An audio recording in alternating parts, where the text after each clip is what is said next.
qu'il y a eu aussi les mois, les voyages mensuels dans tous les pays de la terre. Et cela appartient à ma vie, à mon ministère.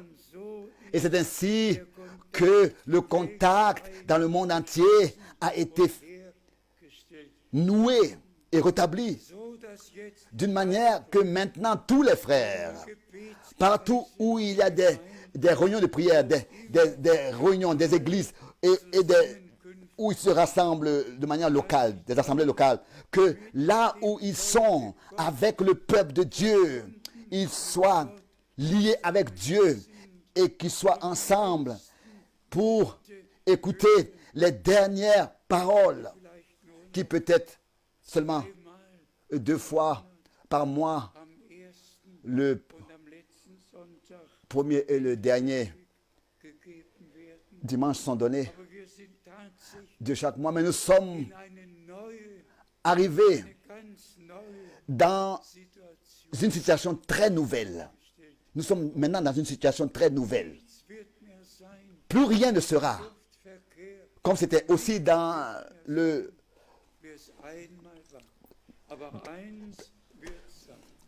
donc avec les vols, mais rien ne sera comme c'était. Mais ce qui est sûr, c'est que le message atteindra les extrémités de la terre. La circulation aérienne, rien ne sera aussi dans la circulation aérienne. Mais ce qui est important, c'est que par ce message qui est prêché, le peuple de Dieu est appelé à sortir, est séparé, est préparé pour qu'il puisse écouter la parole de Dieu, la sainte parole de Dieu, et croire, et que réellement, dans le monde entier, en même temps, nous puissions expérimenter l'action surnaturelle de Dieu. Je conseille à tous ceux qui sont seuls de se réunir. De se réunir. Même les plus petits groupes, que personne reste seul pour soi à la maison, mais que tous cherchent la communion selon la parole du Seigneur. N'abandonnez pas vos assemblées. Autant que vous voyez arriver le jour, que nous puissions avoir du respect devant Dieu et la parole de Dieu, car dans les réunions, les transmissions sont écoutées et dans toutes les langues.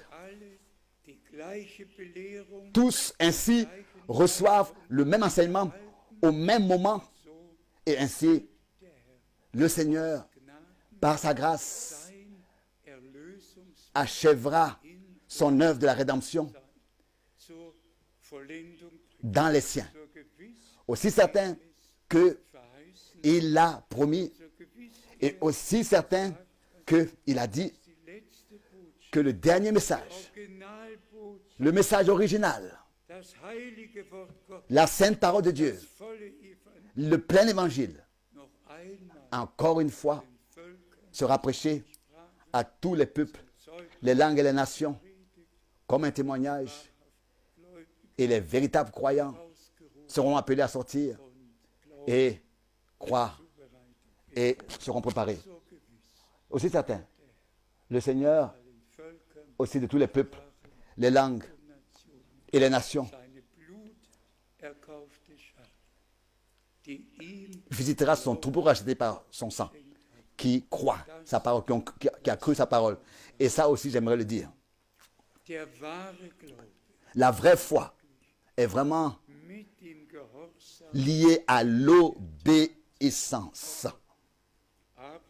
Abraham croyait Dieu et cela